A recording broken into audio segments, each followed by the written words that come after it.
Hey ChatGPT, you know that there are over 30 plus DevOps tools. But if I ask you that which tool would you choose for 2025, what would be your choice? Choosing a DevOps tool for 2025 depends on your specific needs, but Kubernetes is likely to remain a key player. It's versatile, well supported, and continues to evolve. If you're looking for something specific, I can offer a more tailored recommendation.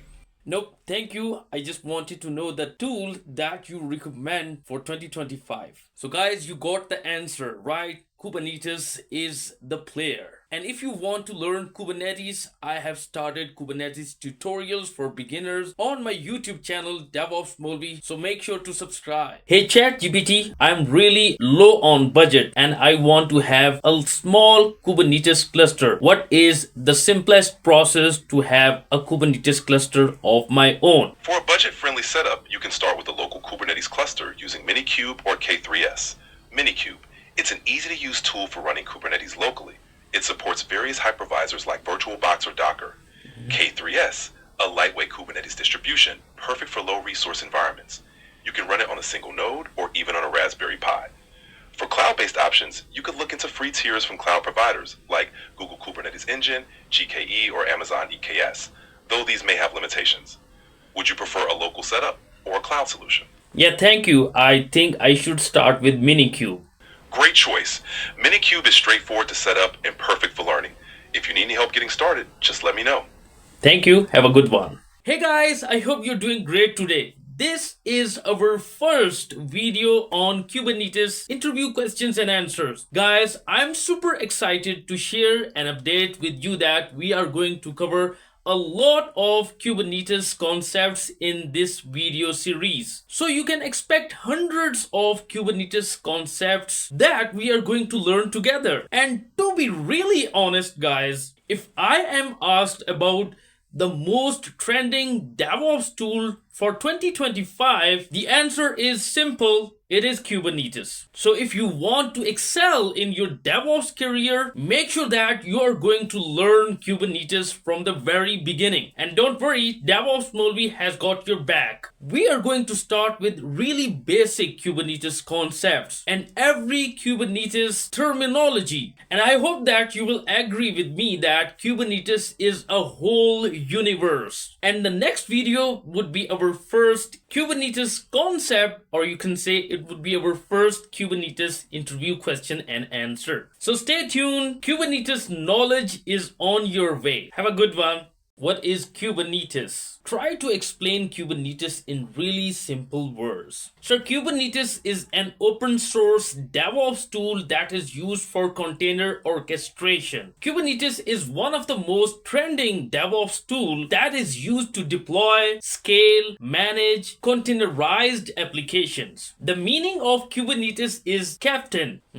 And if I want to quote the example of a captain who is managing the ship which is loaded with thousands of containers. And similarly, Kubernetes is also the captain that manages, monitors, scale thousands or millions or even billions of containers. Okay. Back in 2014, Kubernetes was developed in Google. So we can say that it was a Google's product. But now it is open source and Google was using Kubernetes to manage billions of containers each week. But now Kubernetes is open source platform and the core purpose of Kubernetes is to scale, manage or deploy containerized applications. So when we have millions or billions of containers, we definitely need Kubernetes to watch them out. So the simplest definition of Kubernetes is an open source tool that is used to deploy, scale, and manage containerized applications. Got it.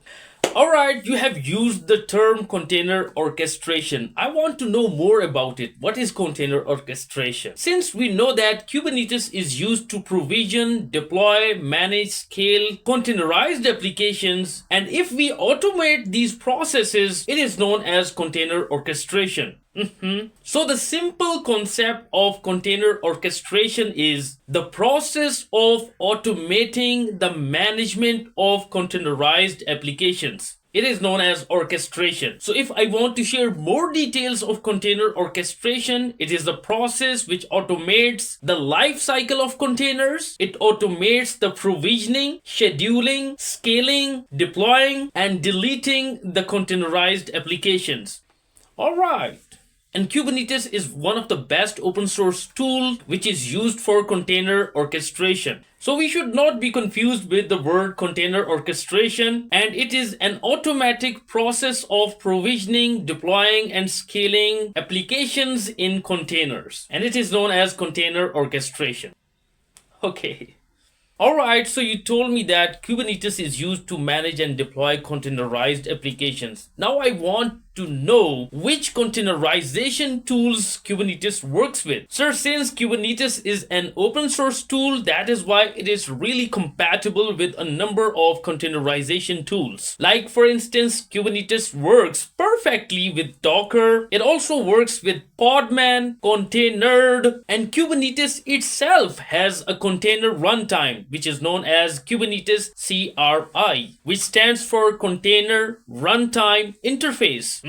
So it means that Kubernetes supports all these container runtimes, and it is totally our choice to use the container runtime that we like. And most of the times people prefer to use Docker. Yeah, I just wanted this list. Thank you. Hey guys, I hope you're doing great today. Well, I was just randomly searching Google and I found an interesting question. And people were asking about the difference between Kubernetes and Docker, whether they are same. So what do you think? Kubernetes and Docker are the same? And the answer is no. Both tools are different. Kubernetes is different and Docker is also a different tool. But the beautiful fact is that they work together. So the point is now clear that Docker and Kubernetes are not the same, but together they are used to deploy and manage applications in containers. So the key difference that I wanted to share with you guys is that Docker is used to create the containers and Kubernetes is used to manage the containers. That is actually the key difference between Docker and Kubernetes. And it is one of the basic differences of Docker and Kubernetes. We use Docker to create millions of containers, and at the same time we use Kubernetes to manage and watch all those millions of containers. I hope that it is now clear that Docker and Kubernetes are not the same tools, but they work together to manage and deploy applications that are running in containers. What is self-healing in Kubernetes? After container orchestration, I was expecting this question.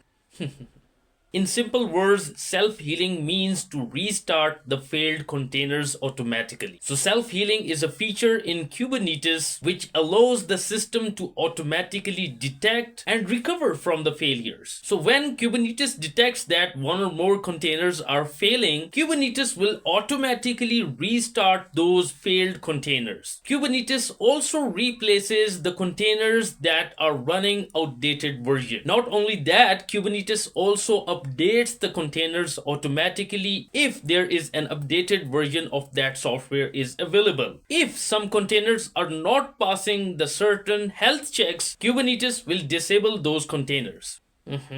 And last but not the least, if a pod goes down, Kubernetes will automatically deploy a new pod according to the desired state. So all of that process is known as self-healing. And the core purpose of self-healing is to run our containerized applications without any downtime. So in short, restarting a pod, restarting a failed container, disabling a container that is no longer used, or updating containers with the newest version, it is known as self-healing. Okay, well that would be a simple question. What is a Kubernetes cluster? Sir, a Kubernetes cluster is a group of nodes to run containerized applications. And from node, I mean to say a physical server or a virtual machine over the cloud.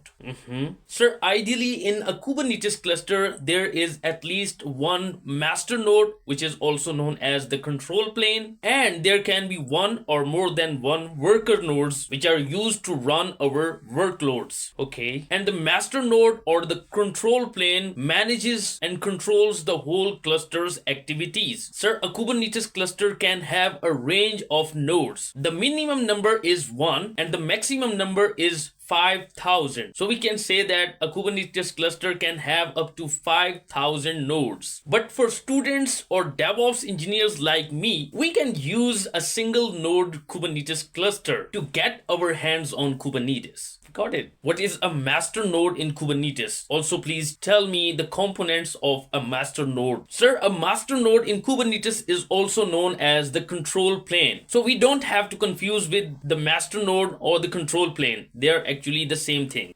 So if I want to explain it in more simple words, Kubernetes master node or the control plane is the big guy which controls the small guys which are worker nodes. Okay. So in a Kubernetes cluster, we must have a master node or the control plane to control and manage and watch all the worker nodes. So the master node is responsible for the cluster's management, and it also provides the API which is known as the Kube API Server, which allows users to configure and manage their resources in a Kubernetes cluster. And there are actually 4 components of a master node: Kube API Server, Kube Scheduler, Kube Controller Manager, and etcd. Alright.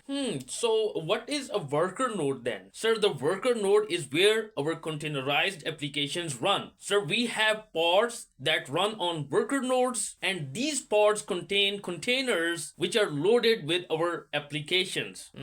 So in short, I would say that worker nodes are responsible for running our containerized workloads, and they are also responsible for networking, and at the same time they are in touch with the master node. Okay. And also tell me the components of a worker node. And as far as the components of worker nodes are concerned, there are actually 3 major components of a worker node. Number 1, kubelet. Number 2, kube proxy. And number 3, container runtime, which can be containered or Docker or Podman.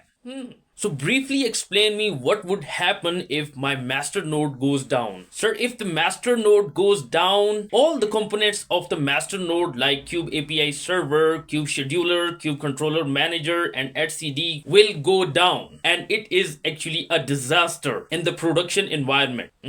However, the failing of master nodes will not affect the worker nodes, but as we know that worker nodes communicate with the master node, and therefore all those worker nodes will not be able to serve the traffic. Okay. And eventually, if master nodes fail, there would be no traffic served by the worker nodes, and our users will not be able to access our applications. Therefore, it is really important to recover the master node as soon as possible. Thank you. Hey guys, I hope you're doing great today. There are actually 4 core components of a master node or the control plane. As you know that master node is also known as the control plane in Kubernetes. So what are the 4 core components of a master node? Number 1, Kube API Server. Number 2, Kube Scheduler. Number 3, Kube Controller Manager. And number 4, etcd. So these are the 4 core components of a master node or the control plane, and I will explain each component in a separate video, so stay tuned.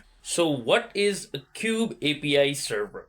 So the Kube API Server is the most responsible and the primary component of a Kubernetes cluster. And in simple words, I would like to say that it is the gateway of our Kubernetes cluster. Every request has to process or pass through the Kube API Server. So the Kube API Server validates all the requests. It processes each and every request after its validation. It also authenticates the users. It also retrieves the information from the users and update accordingly. And in other words, I would like to say that Kube API Server is the entry point for all the commands. It is the front end of our Kubernetes cluster. Okay. And there is a beautiful fact about the Kube API Server is that all the components of the master node as well as the worker nodes communicate directly with the Kube API Server. So in short, Kube API Server is the component that manages the whole cluster. Thank you. So how should I avoid the failing of master node in Kubernetes? Explain the brief steps. Sir, earlier you asked me about the failing of master node, so I was expecting this question: how should we avoid master node getting failed? And the answer is simple and straightforward. We can avoid the failing of master node by implementing redundancy. And from redundancy, I mean to say that we must have at least 3 master nodes in our Kubernetes cluster. And we must have a load balancer on top of these master nodes. With the help of load balancer, the traffic is equally distributed among the multiple master nodes. So in case of any failure, for instance, if one of our master node goes down, the traffic should be routed to the working and healthy master nodes. So we must have multiple master nodes to avoid single point of failure. And the recommended number of master nodes is 3 to 5. It is an odd number. I mean to say we must have at least 3 or maximum 5 master nodes in a highly available Kubernetes cluster. So what is a Kube scheduler? Explain it with a simple scenario. Sir, it is obvious that as soon as our applications start growing, I mean there are more users, there is more traffic, we have to create new pods so that our users do not face any disruption and our applications run like a charm. So that is the situation where Kube scheduler plays a critical role.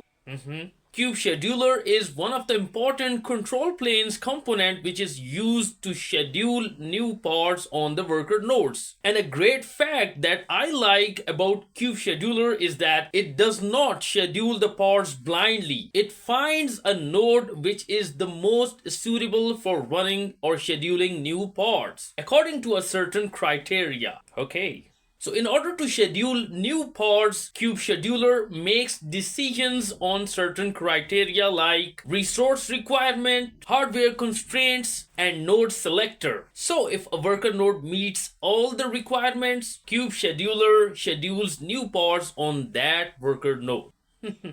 So what is actually the goal of Kube scheduler? Explain it briefly. So we know that Kube scheduler is control plane's important component which is used to schedule pods on the worker nodes. And the goal of Kube scheduler is to optimize workload distributions. The major goal of Kube scheduler is to avoid the worker nodes getting overloaded. Kube scheduler ensures that each worker node is running equal number of pods. Okay, and that phenomenon improves the cluster performance and fault tolerance. So we don't have to worry that we are going to abuse one worker node. And we have Kube scheduler which is used to schedule pods equally on each worker node. Alright, I just want to know the third component of the master node or the control plane. I mean, what is Kube Controller Manager? So the Kube Controller Manager is a daemon, or we can say that it is a process which manages the collection of controllers. And those controllers are used to maintain the state of the cluster. So the shortest definition or the shortest explanation of Kube Controller Manager is that it is a daemon or a process which maintains the cluster's current state. And in case of any changes that happen inside the cluster, the Kube Controller Manager tries or makes sure that the cluster is back to its desired state. So the Kube Controller Manager watches all the objects inside a cluster, and the Kube Controller Manager makes sure that the cluster should be in its desired state. And it is known as Kube Controller Manager because it manages a couple of controllers in a Kubernetes cluster. Okay. Alright, so what are the types of the controllers that Kube Controller Manager manages? So there are a number of controllers that Kube Controller Manager manages, like replication controller, endpoint controllers, namespace controller, service account controllers, node controller, stateful set controller, deployment controller, etc. All these controller types are managed and monitored by the Kube Controller Manager. Can you briefly explain how Kube Controller Manager works in a Kubernetes cluster? Sure, sir, why not? Sir, we know that the API server is the core component of a Kubernetes cluster, which also manages all the other components of a control plane. And therefore, the Kube Controller Manager monitors the cluster state via calling the API server. And after it gets a response from the Kube API server, the Kube Controller Manager changes the state to match the desired state. And by desired state, I mean to say the state that is defined in the cluster's configuration. So whatever state is defined in the cluster's configuration, Kube Controller Manager makes sure that the cluster remains in that state at all times. So you told me that the Kube Controller Manager makes sure that the cluster remains in the desired state, right? Now I just want to know, what do you mean by the desired state? Sir, from the desired state, I mean to say that state in which the user wants its cluster to be in. And the desired state can be the number of replicas that are needed, the applications should run all the time, and the workloads should also keep running, and the resources that our applications need should be provided to them. Okay, so collectively it becomes the desired state of the cluster, and that state is predefined in the Kubernetes manifests. Hey ChatGPT, you know that there are actually 4 components in the master node or the control plane in Kubernetes. Which one of these components, if in case anyone gets failed, what would be that component if it fails but our cluster remains operational? In Kubernetes, if the scheduler fails, the cluster can still function with existing pods, but new pods won't be scheduled. This means current workloads continue, but scaling or new deployments are affected. Alright, but what about the controller manager? If it fails, will our cluster be operational? Yes, if the controller manager fails, the cluster will still be operational for running workloads. However, tasks like node management, endpoint updates, and some automated repair actions won't occur until it's restored. And what if a Kube API server gets failed? I think that our cluster will not work properly, right? That's correct. If the Kube API server fails, the cluster won't work properly. Existing workloads will keep running, but you won't be able to interact with the cluster, deploy new applications, or make changes.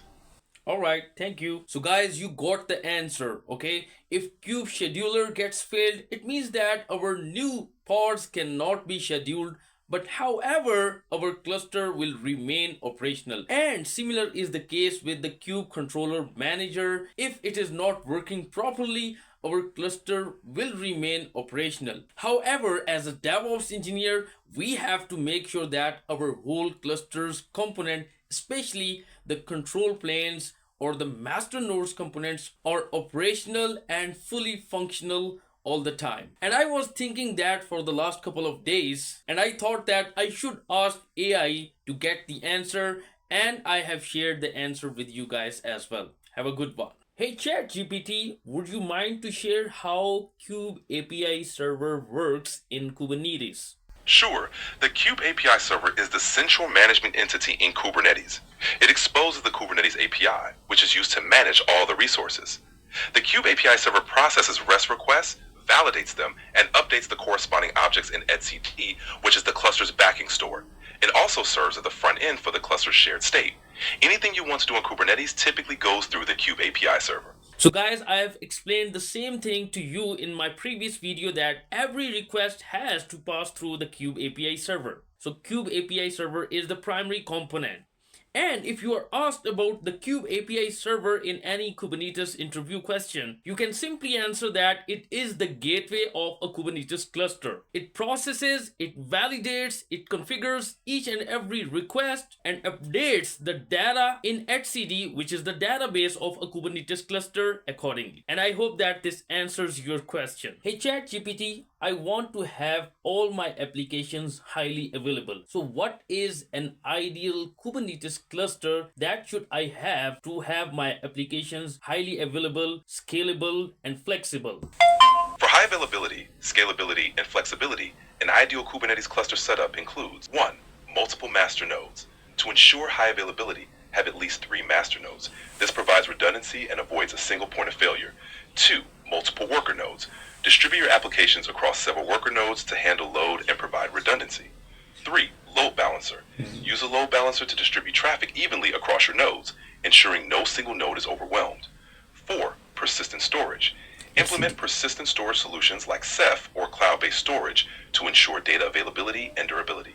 5. Automated scaling. Use horizontal pod autoscaler, HPA, and cluster autoscaler to automatically adjust the number of pods and nodes based on demand.